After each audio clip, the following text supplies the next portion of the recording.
پیسے سے کماتے ہیں، اس سے بڑی طاقت، اس سے بڑا حربہ. دیکھیے ایسا پروپیگنڈا کہ ایک 18 سال کا جوان اپنے وجود میں بم باندھتا ہے اور خود کو قلندر پہ آ کے اڑا دیتا ہے. کوئی جس کو میں راضی کروں اس مجمع میں کہ بھائی آپ یہ کام کرو، کوئی راضی نہیں ہوگا. لیکن اتنا پاور ہے سافٹ وار کا، یہ لوگوں کے ذہنوں کو اس طریقے سے برین واش کرتے ہیں کہ وہ خود کہتا ہے کہ مجھے بھیجو. ایک جھوٹ کو اتنا حسین بنا دیا جاتا ہے کہ خود اس جھوٹ کے پیچھے جاتا ہے.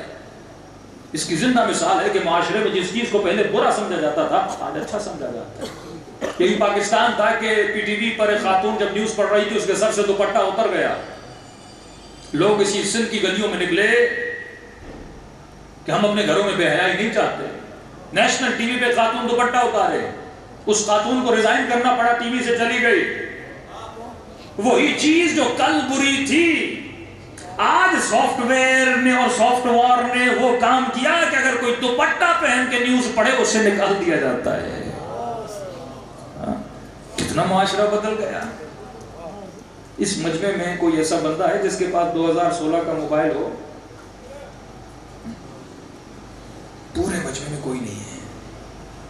اس کا مطلب تم 4 سال پرانا موبائل بھی رکھنا پسند نہیں کرتے. جب تیرے موبائل اپ ڈیٹ ہو رہے ہیں تو اپنے ذہن کو اپ ڈیٹ کیوں نہیں کرتے؟ کیوں ان پرانے خیالات میں اٹکے ہوئے ہو؟ کیوں ان پرانے طریقوں میں اٹکے ہوئے ہو؟ سب سے بڑا ہتھیار میں نے کہا یہی سوشل میڈیا، یہی یوٹیوب، اس کے ذریعے سے لوگوں کے ذہنوں کو کرنا کیا چاہتے ہیں وہ میرا موضوع نہیں ہے لیکن تھوڑا سا آپ کو اشارہ دوں. یہ لکھنا کہ اسلامی جمہوریہ پاکستان، صرف لکھنے سے کوئی ملک اسلامی نہیں بن جاتا. کوئی اپنا نام حسین رکھنے سے حسین نہیں بنتا. کوئی اپنا نام شیر علی رکھنے سے شیر نہیں بنتا. نام اور ہے، جو کام کر کے دکھائیں وہ اور ہوتے ہیں. یہ لکھنا کہ اسلامی جمہوریہ ملک اسلامی نہیں بنتا. کبھی بھی انٹرنیشنل طاقتوں نے نہیں چاہا کہ پاکستان میں کوئی ایسی پولیٹیکل پارٹی آئے جس میں اکثر لوگ مذہبی ہوں. کبھی نہیں چاہا. کبھی تحریک جعفریہ ان پاور ہوتی تھی، اسے بھی آپ نے دیکھا کیا حال کر دیا. اس ملک میں ایک ہی پارٹی تھی جس سے تھوڑا بہت پاور ملا، جس کو ہم کہہ سکتے ہیں اس میں سارے مولوی حضرات تھے، وہ پارٹی مولانا فضل الرحمان کی تھی. اسے بھی صرف اس لیے آنے دیا کہ اس کی بیک پہ سعودی عرب تھا. امریکہ نے اس کو بھی برداشت نہیں کیا تھا. ہلری کلنٹن نے اپنے بک میں لکھا ہے کہ جب مشرف نے ایم اے بنائی تھی تو ہم نے اسے ڈانٹا تھا کہ تم تو لبرل ہو، تم تو سیکولر ہو، تم ایک ملک میں ایک ایسی پارٹی بنا رہے ہو جو مولویوں کی پارٹی ہے. لوگ آئیں جو لبرل سوچ کے ہوں، جو سیکولر سوچ کے ہوں. اب امام حسین اگر اپنے معاشرے کو یزید کی سوچ سمجھا رہے ہیں، اور اگر ہم اپنے منبر سے آج وقت یزید کی سوچ نہ سمجھائیں، جنگ سوچ کی ہے، جنگ جسم کی نہیں ہے. امام کا ظہور نظام ایمان کی بات ہے. امام کا نظام کون سا اور تو کس نظام میں جی رہا ہے؟ ایک بنے یہ بہت ہی ناممکن ہے. تبھی امام نے فرمایا سسٹم کو بدلنے کی ضرورت ہوتی ہے. وہ کبھی نہیں چاہتے پاکستان کا نام اسلامی رہے، اور یہی چاہتے ہیں نام ہو کام نہ ہو. یہی جو کیا یزید نماز نہیں پڑھتا تھا؟ کہ یزید روزہ نہیں رکھتا تھا؟ کرتا تھا. پھر حسین کیوں لڑے یزید سے؟ کیونکہ یزید کی سوچ بھی سیکولر سوچ تھی. سیکولر سوچ سمجھتے ہو کیا ہے؟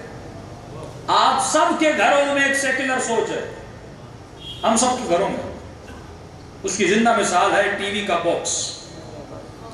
جوان بیڈ پہ سویا ہوا ہے، ہاتھ میں ریموٹ ہے. دل کیا کہ کربلا دیکھوں، کربلا کا چینل لگایا. اب دل کیا کہ تھوڑی فلم دیکھ لوں، فلم کا چینل آ گیا. دل کیا کہ قرآن سنوں، قرآن کا چینل آ گیا. اب دل کیا کوئی گانا سنوں، گانے کا چینل آ گیا. خلاصتاً بتا رہا ہوں یہی سیکولرزم ہے. یہ ایک ایسا ملک جس میں گانا بھی ہو، جس میں ڈانس بھی ہو، جس میں مسجد بھی ہو، جس میں مجرے بھی ہوں. یہی یزید کی سوچ تھی کہ نماز اپنی جگہ پہ، شراب اپنی جگہ پہ، زنا اپنی جگہ پہ. یہ نہیں کہ وہ نماز نہیں پڑھتا تھا، نماز بھی پڑھتا تھا، ساتھ میں شراب بھی پیتا تھا. حسین نے کہا یا نماز پڑھو یا شراب کو چھوڑ دو. نہیں ہو سکتا کہ تم ایک معاشرے میں ہر چیز کو عام کر دو۔ دبئی کا نظام سیکولر نظام ہے، وہاں مندر بھی ملے گا، وہاں مسجد بھی ملے گی، وہاں کلیسا بھی ملے گا، وہاں پہ عریانی اور فحاشی بھی ملے گی، یعنی آزاد ہے انسان، اس کے من میں جو آئے کرے، جب دل کرے قرآن پڑھے، جب دل کرے شیطان کا نام لے، جب دل کرے علی علی کرے، اور جب دل کرے تو شیطان شیطان کرے۔ نہیں، یہ سوچ حسین کی سوچ نہیں ہے، اور اس سوچ کا دشمن کون تھا؟ جو مذہبی بندہ ہے۔ اب مذہبی بندہ کسی بھی صورت میں ہو، بریلوی بھی اس کو برداشت نہیں کرے گا، حنفی بھی اس کو برداشت نہیں کرے گا، دیوبند بھی اس کو برداشت نہیں کریں گے، شیعہ بھی اس کو برداشت نہیں کریں گے۔ تو اگر ان مولویوں کو کھلا چھوڑ دیا تو یہ سارے سیاستدانوں سے لڑیں گے۔ اور برملا این جی اوز کی رپورٹس ہیں کہ پاکستان کی سوسائٹی 80% مذہبی سوسائٹی ہے۔ یہاں کے لوگ اسلام کو پسند کرنے والے، اور یہاں کے حکمران اسلام کو ناپسند کرنے والے۔ یہاں کے لوگ نماز کو پسند کریں، اسلام کو پسند کریں۔ سب سے زیادہ توہین رسالت کے حوالے سے اگر کسی ملک میں جلوس نکلے تھے وہ پاکستان میں نکلے تھے، کیونکہ یہاں کے لوگ اسلام کو پسند کرتے ہیں، لیکن اس ملک میں حکمران وہ ہیں جو اسلام کو پسند نہیں کرتے۔ اب انہوں نے کہا ان مولویوں کو کیا کریں؟ تو بہترین ذریعہ تھا ان کو آپس میں لڑا دو۔ ان کی ساری انرجی کس میں خرچ ہوگی؟ شیعہ کہے گا تو ایسا، وہ کہے گا تو ایسا، اور ہمارے ممبر کی 1 گھنٹہ گفتگو کس کے بارے میں ہوگی؟ جتنے قصیدے پڑھے کن کے بارے میں تھے؟ ساری گفتگو ان کے لیے، مجمع اپنا ہے، بات ان کے لیے کر رہے ہیں۔ ہم ان کے بارے میں بولیں گے، وہ ہمارے بارے میں بولیں گے، جھگڑے ہوں گے، لڑائیاں ہوں گی، ہماری ساری انرجی کیا ہو جائے گی؟ ویسٹ ہو جائے گی۔ اور وہاں وزیر اعلیٰ ہاؤس میں وہ ہمارے اوپر ہنستے بھی ہیں، مزے بھی اڑاتے ہیں، کیونکہ ہمیں نہ ووٹ میں لاتے ہیں نہ کسی چیز میں، حکمرانی بھی کرتے ہیں، پیسے بھی لوٹتے ہیں۔ اسی سسٹم سے حسین ابن علی لڑنا چاہتے تھے۔ زیادہ نہیں کہ 72 ایسے پیدا کرو جو یہ سوچ رکھیں کہ میں پیدا کیوں ہوا؟ نظام الہی کو بچانے کے لیے۔ اور انہی مولویوں کو یہ عقل نہیں تھی۔ قومی اسمبلی سے قانون پاس ہوا توہین رسالت کا، قانون پاس ہوا توہین صحابہ اور توہین اہل بیت کا، بہت اچھے قانون ہیں، لیکن آج مسلمان ذرا عقل کے ناخن اور مجھے یہ بتائے، اصحاب کی توہین کوئی کرے یہ گناہ بڑا ہے یا اللہ کی کوئی توہین کرے؟ اہل بیت کی کوئی توہین کرے یہ بڑا گناہ ہے، یا پروردگار عالم کی کوئی توہین کرے یہ بڑا گناہ ہے؟ اگر کوئی چھوٹے سے صحابی کو انڈائریکٹلی بھی کوئی کچھ بول دیتا ہے تو ایف آئی آر کٹ جاتی ہے، لیکن اسی ملک میں برملا سیاستدان شراب پیتے ہیں۔ برملا ایک بندہ چھپ کے پیتا ہے، اللہ کہتا ہے میں اس کے گناہوں کو بخش دوں گا، لیکن ایک برملا اس ملک میں شراب پیتا ہے۔ ڈانس کی پارٹیز ہوتی ہیں اس ملک میں، ایسے گانے بنتے ہیں جس میں عریانی ہوتی ہے، جس میں بدحجابی ہوتی ہے، اللہ اعلان معاشرے میں فحاشی کو پھیلایا جاتا ہے۔ کیا یہ خدا کی توہین نہیں ہے؟ کیا یہ قرآن کی توہین نہیں ہے؟ امام حسن فرماتے ہیں جب ہم دیکھتے ہیں کوئی خدا کی مخالفت کرتا ہے ہمارا بدن کانپ جاتا ہے کہ یہ بندہ خدا کی مخالفت کر کیسے رہا ہے۔ اور اسی ملک میں اللہ کی نافرمانی ہو، کوئی قانون نہیں ہے کوئی اللہ کی، کیونکہ ہم نے کچھ اپنی شخصیات کو بت بنا دیا ہے۔ میرے چھٹے امام فرماتے اے مسلمان ہوش کے ناخن لے، بتوں کو توڑ اور رب عالمین کی عبادت میں آ جا۔ صلوات پڑھے محمد و آل محمد۔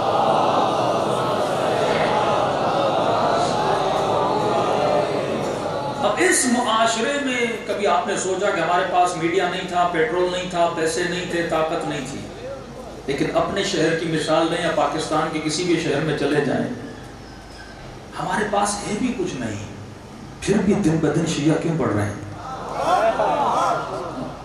کبھی غور کیا؟ دن بدن 40 میں اگر 16 ملین 20 ملین 26 ملین تک اس سال لوگ پہنچ گئے، یہ شیعہ کیوں بڑھ رہے ہیں؟ کیونکہ اہل بیت نے آپ کو ہتھیار دیے لیکن آپ کو پتہ نہیں تھا۔ مثال دوں گا زندہ، اگر آپ محسوس کریں، ایک گاؤں ہے جس میں 20 گھر شیعوں کے اور مثلا 200 گھر ہیں غیر شیعوں کے۔ شیعہ ضد کرتے ہیں کہ ہمیں حسین کا جلوس نکالنا ہے، وہ کہتے ہیں بھائی آپ کے 20 گھر ہیں، اپنی گلیوں میں جلوس نکال کے چلے جاؤ۔ ہم بولتے ہیں نہیں، جلوس تو چونک تک جائے گا، تیری گلیوں سے بھی گھومے گا. کیوں؟ کبھی سوچا میں ایسا کیوں کرتا ہوں؟ اس کے پیچھے لاجک کیا ہے؟ اس کے پیچھے سوچ کیا ہے کہ میں جلوس نکال رہا ہوں؟ یہ سب سے بڑا سافٹ وار کا ہتھیار ہے کہ وہ زمانہ جب یہ سوچ بھی نہیں تھی، ٹی وی اور میڈیا نہیں تھا، میں حسین کا پیغام کیسے پہنچاؤں؟ سب سے بڑا میرا میڈیا تھا حسین کا جلوس. اگر وہ بچے کو گھر میں بھی بٹھا لے گا نا کہ ماتمیوں کو نہ دیکھنا، حسین کا نام نہ سننا، یہ اس کی گلی سے گزر کے حسین حسین کر کے جائے گا، نہ چاہ کر بھی وہ بچہ حسین کا نام سنے گا. کہا چونک پہ کھڑے ہو جاؤ، امام حسین کا ماتم کرو، تاکہ پورا شہر جمع ہو جائے اور پوچھے کیا ہوا تھا، کس کا ماتم منا رہے ہو. 8ویں امام کے لیے مشہور ہے جب پہلی محرم کا چاند نظر آتا تھا میرے مولا سر سے امامہ اتار دیتے تھے، خاک کو سر پہ ڈالتے تھے، پاؤں سے جوتیاں اتار دیتے تھے اور مدینے کی گلیوں میں چلتے تھے. لوگ کہتے تھے امام رضا کیا ہوا ہے؟ بیٹا مر گیا، والد کا انتقال ہوا، گھر میں کوئی سانحہ ہوا؟ فرماتے ہیں کربلا میں میرا حسین مارا گیا. کہ اتنے سال گزر گئے ایسے منا رہے ہیں جیسے آج حسین شہید ہوئے. کہ اگر میں کربلا کو ایسے نہ مناتا، جس طرح تو غدیر کو بھول گیا اسی طرح تو حسین کو بھول جاتا. یہ سب سے بڑا ہتھیار تھا.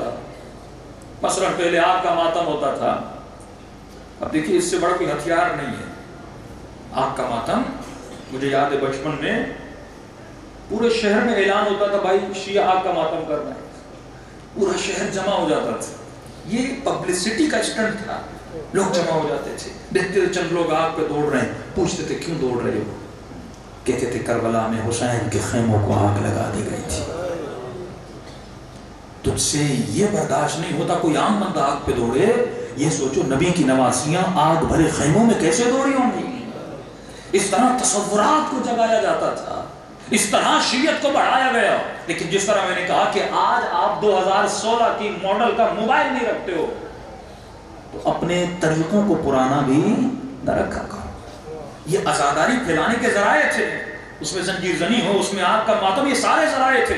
علماء فرماتے ہیں وقت کے ساتھ ساتھ اپنے ذریعے کو بھی بدلا کرو. آج یوٹیوب کا زمانہ ہے، کئی لوگوں نے یوٹیوب کے چینلز بنائے. آج اگر کسی غیر شیعہ کو مکتب اہل بیت سے روشناسی کروانا چاہتے ہو، اس کا بہترین ذریعہ ہے لاجک، عقل. مسیحی کو قرآن دو گے کہے گا میں نہیں مانوں گا، غیر شیعہ کو بہار بنوار دو گے کہے گا میں تو نہیں مانتا، شیعہ کو بخاری دو گے کہے گا میں تو نہیں مانتا. لیکن ایک چیز اللہ نے سب کو دی ہے، اس کا نام ہے عقل. عقل شیعہ کے پاس بھی ہے، غیر شیعہ کے پاس بھی ہے. تو بہترین دلیل کون سی ہے؟ لاجک کی دلیل ہے. میں نے کہا اگر وہ یہ کہے نا کہ علی کو آج کے بعد امام نہ مانو، میں نے کہا ضد کیوں کرتے ہو؟ کہ تو ٹھیک ہے آج کے بعد میں علی کو امام نہیں مانتا، لیکن عقل یہ کہتی ہے اگر علی کو ہٹا رہے ہو تو کسی ایسے کو بٹھاؤ جو علی جیسا ہو.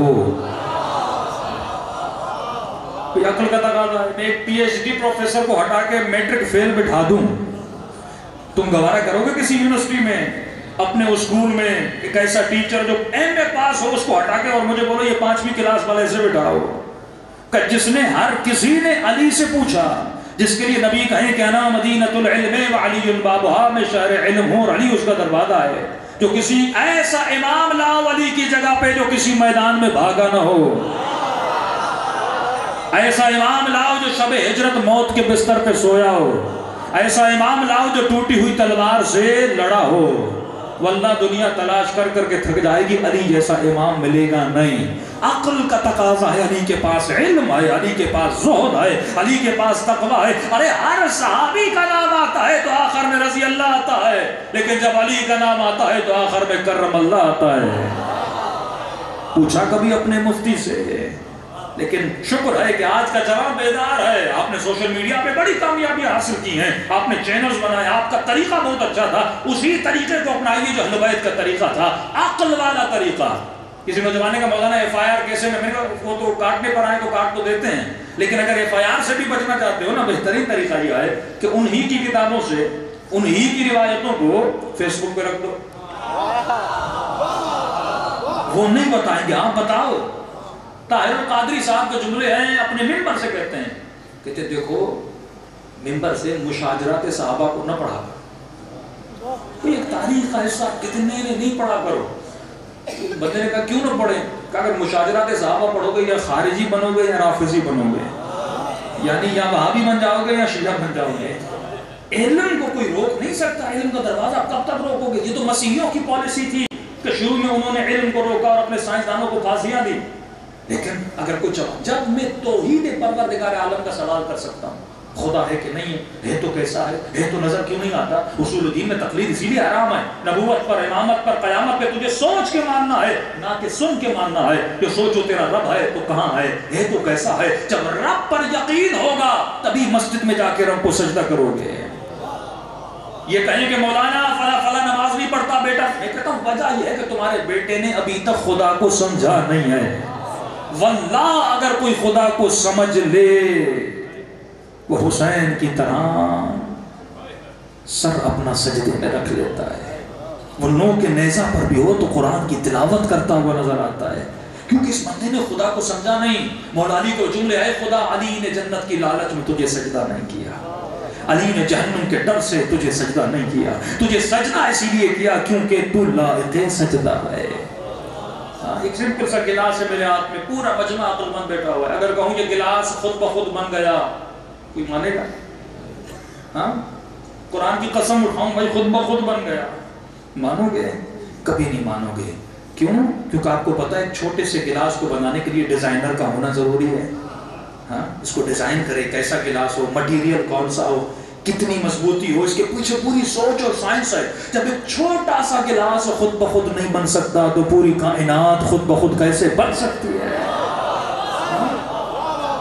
صرف اپنی مسجدوں میں بچوں کو کلمے رٹواؤ مت کہ کہو لا الہ الا اللہ، کہو محمد رسول اللہ، کہو علی ولی اللہ. یہی تو مسئلہ ہے ہمارے معاشرے کا. ہم نے رٹی رٹائی باتیں بتا دی ہیں. اس کا عقیدہ رٹا ہوا ہے، اس نے کبھی اپنے عقیدے کے بارے میں سوچا نہیں ہے. اگر سوچتا تو مسلمان کبھی مسلمان سے نہ لڑتا. اگر سوچتا تو کبھی کربلا میں حسین کو قتل نہ کرتا. اگر سوچتا کبھی علی کے دروازے پہ آگ لے کر نہ آتا. کیونکہ سوچا نہیں. بہترین دلیل کیا ہے؟ عقل کی دلیل ہے. اب ایک واقعہ اور زحمت کو تمام کروں، وقت بہت ہو چکا ہے. عقل کی دلیل دے رہا ہوں. ہمیشہ علماء کس کے ساتھ لڑے؟ عقل کے ساتھ. مجھے کہا جاتا ہے مولانا شیعوں سے لڑ رہے ہیں، اتنے اختلافات ہیں. میں کہتا ہوں اگر کسی کو جاننا ہے نا کہ جو بندہ مجھ سے بات کر رہا ہے وہ علی والا ہے کہ نہیں ہے، مجھے کیسے پتا چلے؟ کلمۃ الحق تراد بہ الباطل. جنگ صفین میں جو نعرہ بلند کیا تھا نا قرآن کو نیزوں پر، مولا علی نے کہا یہ کلمہ حق کا ہے پر ان کی نیتیں باطل کی ہیں. کبھی کبھی بندہ علی کا نام لیتا ہے لیکن کام شیطان والا کرتا ہے. کئی لوگ دیکھیں نا آپ نے چرس پیتے ہوئے کہتے ہیں علی علی. ہاں بھائی بھنگ کا باقاعدہ وہ سدھی میں چھاچا ہونا، کنڈو کنڈو چھاچا نہ ہو، ڈنڈو کنڈو، تو بھنگ بھی بنا رہا ہے اور علی علی بھی کر رہا ہے. اس کا مطلب اس نے علی کو سمجھا نہیں ہے. یہاں صرف نعروں کا زور ہے. ایک بندہ اٹھے بڑا زوردار نعرہ مارے، نعرہ حیدری، کیا ہوگا؟ ایمان بڑھ جائے گا تیرا؟ کیا ہوگا؟ یا علی کہنا آسان ہے، علی کے ساتھ رہنا مشکل ہے.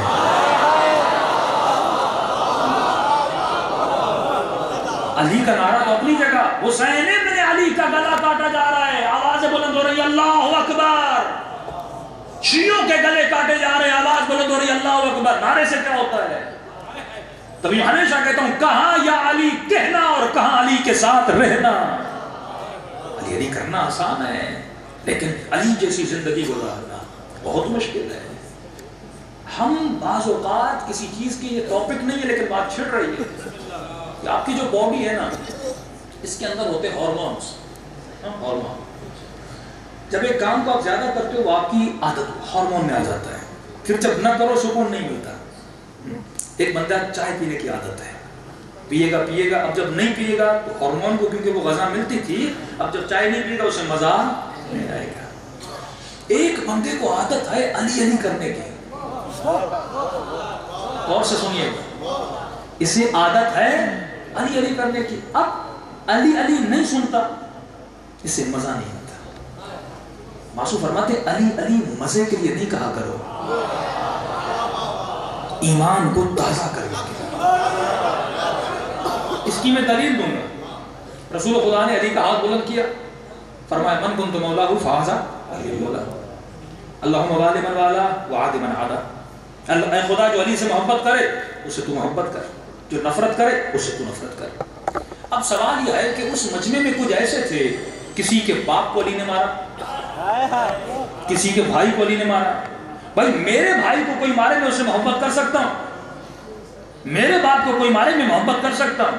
تو یہ کیا اللوجیکل نہیں ہے کہ نبی اسے کہے تو علی سے محبت کر؟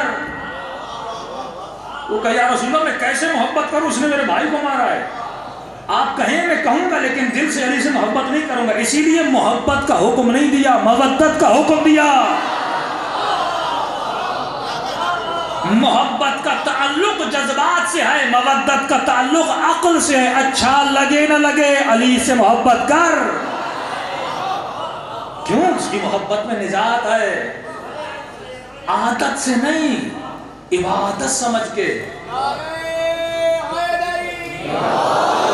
اب غور سے سنیے کہ بات حساس ہے، غور سے توجہ میری طرف ہے کہ نہیں ہے. اگر کسی کو علی علی کرنے کی عادت پڑ جائے، عادت. دیکھیں میں نے مولائی کہتے مولانا انڈیا کا گانا آیا ہے بہت اچھا ہے، گانا اور اچھا. ہاں مولانا مولانی کا ذکر ہے اس میں. اسے تمیز نہیں ہے کہ علی کہاں اچھا لگتا ہے.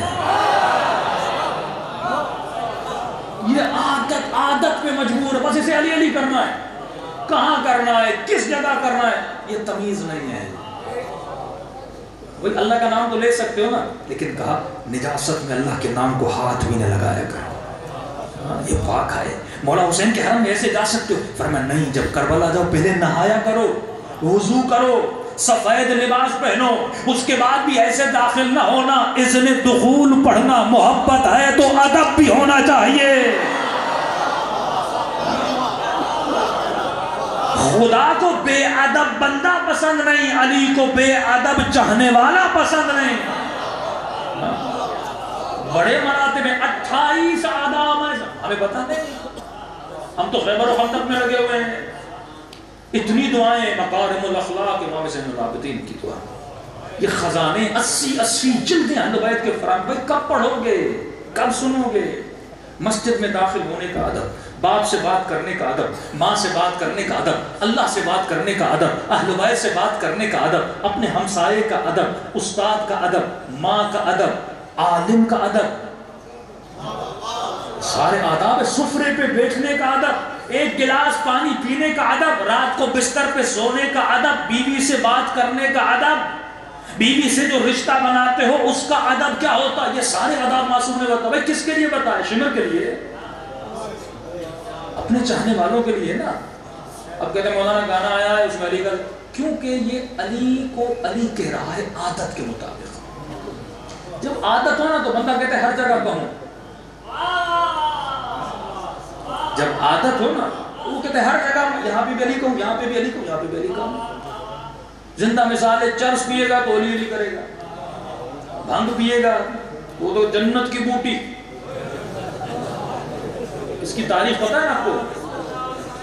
یہ جنت کی بوٹی کا نام کیوں پڑا، کبھی سوچا آپ نے؟ نام بھی ایسے نہیں پڑتے. اگر یہ شہداد کوٹ ہے، شہداد کوٹ نام کیوں پڑا، کوٹ کیوں پڑا؟ اس کے پیچھے پوری ایک تاریخ ہوتی ہے. جنت کی بوٹی میں کتاب میں پڑھ رہا تھا، صوفی جو حضرات تھے وہ اللہ کی عبادت کرتے تھے. اب ہم تمام صوفیوں کو برا نہیں کہتے، وہ صوفی جو شریعت کے مقابلے میں اپنی نئی طریقت بنائیں، ان صوفیوں کا امام رضا نے بھی ان پہ لعنت کی، اہل بیت نے بھی لعنت کی. لیکن وہ صوفی جو شریعت پہ چلے، دونوں ہیں. کیونکہ صوفیزم یا عرفان الہی مولا علی سے ملا، تو ایک ان صوفیوں کا بہت بڑا مرشد تھا، پیر تھا. ظاہر ہے وہ عبادت کے لیے غاروں میں جاتے تھے. 40 دن رسول خدا بھی گئے غار حرا میں، جس کو آپ اعتکاف کہیں، 11 دن کا، یا مختلف ڈیٹوں میں. کبھی کبھی انسان خلوت بھی اختیار کرے تاکہ رب خدا سے، پروردگار عالم سے راز و نیاز کرے. یہ گئے عبادت کرنے. کہتے کئی دن غار میں رہا. کھانا ختم ہو گیا، روزہ رکھتا تھا، دن کو رات کو افطاری کرتا تھا، اب یہ اس انتظار میں تھا میں نے اتنی عبادت کی ہے، خدا کوئی نہ کوئی جلوہ تو دکھائے گا، کوئی ہدیہ تو مجھے دے گا، لیکن کوئی جلوہ، کوئی خواب اچھا سا، کوئی ایسی چیز اس کو نہیں ملی۔ تو اب افطاری بھی اس نے نہیں کی تھی، اب غار سے باہر نکلا، اس کا چلہ پورا ہوا، صحرا سے ایک جگہ سے گزر رہا تھا، بھوک بہت لگی، اس کو وہاں پہ ایک پودا نظر آیا، سبز پودا۔ اس نے کہا چلو اللہ کی زمین سے ایک اگا ہوا سبزہ ہے، اسی کو کھاتا ہوں۔ وہ پودا تھا بھنگ کا۔ اس نے اس کو توڑا، توڑنے کے بعد کھایا، اور کھانے کے بعد جو سرور ملتا ہے، میں نے نہیں کھایا بھائی، لیکن جو سناتے ہیں کہتے ہیں سارے ٹینشن دور ہو جاتے ہیں، بندہ ٹھنڈا ہو جاتا ہے، ایسے لگتا ہے جیسے پرواز کر رہا ہے۔ اب یہ منتظر تھا کسی تجلی کے، تو جیسے اس نے کھایا وہ تھکاوٹ چلی گئی، ایسا سرور آیا، اس نے کہا تو مجھے تو عبادت میں بھی آج تک اتنا مزہ نہیں آیا، یہ کیسا سرور ہے؟ تو فوراً شیطان نے ذہن میں ڈالا یہ جنت سے اللہ نے تیرے لیے بھیجا ہے۔ تو اس نے وہ توڑا اور مریدوں کو بلایا، کہا 40 دن کی عبادت کے بعد آج اللہ کا وہ ہدیہ لایا ہوں جس کو کھاؤ گے تو سرور ہی سرور ہوگا۔ اب جب سے وہ مرید جو نمازی تھے لیکن اس کو کھانے کے بعد سارے موالی بن گئے۔ تو کبھی شیطان جب انسان کو گمراہ کرتا ہے نا، وہ عابد کو بھی نہیں چھوڑتا، وہ زاہد کو بھی نہیں چھوڑتا، تو اس وہم میں نہ رہنا، وہ تجھے چھوڑ دے گا۔ علی علی کرنا اگر عادت بن جائے۔ ایران کا ایک بہت بڑے عالم دین خطیب بزرگ تھے، کم امام حسین کی مجلس پڑھ کے گھر گیا، گھر جب گیا تو دروازہ کھولا، میں نے کہا سارا سامان میرا جمع کیا ہوا ہے، اور چور صاحب اب سامان کو لے کر واپس جانے والے تھے۔ جیسے میں نے چور کو دیکھا، ایران کا واقعہ، مطلب چور بھی شیعہ، مولوی بھی شیعہ، دونوں شیعہ، کہ اس نے سامان جمع کیا، اب اٹھانے والا، اب جیسے سامان کو اٹھانے کی باری ہے، اس نے کہا یا علی۔ مولوی صاحب نے کہا چور صاحب تھوڑا رک جاؤ، ادھر تو آؤ۔ وہ پریشان ہو گیا، مولوی پہنچ گیا گھر میں، کہا میں نے حسین حسین کر کے جمع کیا تو ایک یا علی کر کے سارا لے جا رہا ہے۔ تو جسے یہ تمیز نہ، اس کو علی علی کرنے کی کیا تھی؟ عادت تھی۔ کسی گھر میں چوری کرنے جائے گا نا، دیوار سے نیچے چھلا یا علی مدد کر کے گرے گا۔ اسے یہ نہیں پتا علی چوری میں مدد نہیں کرتے، نشے میں مدد نہیں کرتے۔ تو آج کل عادی شیعہ بہت ملیں گے، لیکن جو علی کا نام عبادت سمجھ کے لیں، اور عبادت کرنے والے کا یہ ہوتا ہے کہ علی کا شیعہ ہمیشہ علی کے پیچھے چلتا ہے، آگے نکل جائے تو شیعہ نہیں رکتا۔ وہ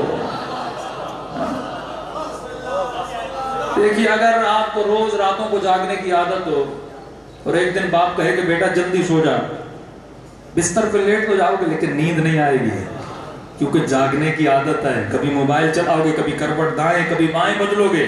اگر علی ابن ابی طالب کو راتوں کی جاگنے کی عادت ہوتی کہ مولا فرماتا ہے ستاروں گواہ رہنا تم نے کبھی علی کو اندھیری راتوں میں سوتے ہوئے نہیں دیکھا، اگر علی کو جاگنے کی عادت ہوتی تو شب ہجرت علی کو نیند نہیں آنی چاہیے تھی، لیکن میرے مولا کے جملے آئے، اے شب ہجرت گواہ رہنا آج جیسی میٹھی نیند کبھی علی کو نہیں آئی، کیونکہ علی عادتوں کے پابند نہیں ہے، عبادتوں کے پابند ہیں۔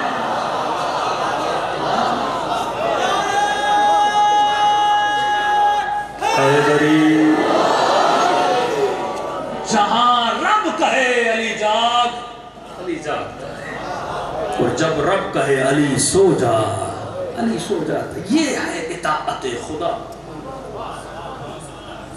اگر ہم جیسا جذباتی شیعان، وہ بھی کہے گا حضرت عباس نے امام حسین کی جان نہیں بچائی تھی، عباس لڑ سکتے تھے، لڑے نہیں تھے، نہیں، ادب کا تقاضا ہے جب تک امام نہ بولے تلوار بھی نیام سے نہیں نکلتی۔ ایسے شیعہ بھی تھے نا، ابو ذر جیسے شیعہ، جذباتی شیعہ تھے ابو ذر، اور سلمان کو ابو ذر نے ٹوکا تھا کہ سلمان تو ڈر گیا، علی کے گھر پہ حملہ ہوا، تو نے علی کے دفاع میں تلوار کیوں نہیں نکالی؟ سلمان کے چہرے پہ ہلکی سی مسکراہٹ آئی کہ ابو ذر یہ بتا تو زیادہ بہادر ہے یا علی زیادہ بہادر ہے؟ یہ ایمان کے درجات ہیں۔ ایسے نہیں کہا سلمان 10ویں درجے پر تھا، کہ میری نگاہ علی کے ہاتھوں پر تھی، میں کبھی اپنے امام سے سبقت نہیں لیتا، اگر علی تلوار اٹھائے میں تلوار اٹھاتا ہوں۔ تو آج جس خلفشار میں آپ کو ڈالا جا رہا ہے، یہ فرق مٹ چکا کہ مجھے کہاں علی علی کرنا ہے اور کہاں علی علی نہیں کرنا۔ علی علی وہیں کرو جہاں علی نے علی علی کیا ہے۔ صلوات پڑھے محمد و آل محمد۔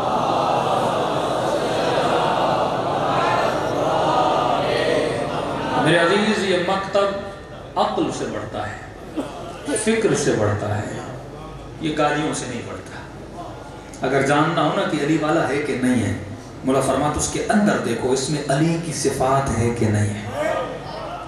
علی کا شیعہ کبھی گالی نہیں دیتا۔ آج علماء کو گالیاں دی جا رہی ہیں، اور وہ مولا فرمائے کہ وَلَا أَنِّي أَكْرَهُ لَكُمْ، میں علی پسند نہیں کرتا کہ تم میں سے کوئی گالی دے۔ ایون میرے قاتل کو بھی گالی دینا منع ہے، حسین کے قاتل کو گالی دینا منع ہے۔ لعنت کی اجازت ہے، گالی کی اجازت نہیں ہے۔ لعنت کا مطلب یعنی خدا کا غضب اس پر ہو، صلوات کا مطلب یعنی اللہ کی رحمت ان پر ہو۔ فرمایا گالی کی، جب قرآن کا حکم ہے گالی نہ دو۔ 70,000 ممبروں سے میرے مولا کو گالیاں دی گئیں، ایک حدیث دکھاؤ میرے مولا نے گالی دی ہو۔ علی نے لوگوں کو گالیوں سے شیعہ نہیں بنایا، اپنے اخلاق سے شیعہ بنایا۔ تو آج جو شیعوں کو گالیاں دیں، شیعہ علماء کو گالیاں دیں، مراجع کو گالیاں دیں، پہلے وہ یہ فیصلہ کر کے بتائیں وہ علی کے ماننے والے ہیں یا امیر شام کے ماننے والے ہیں۔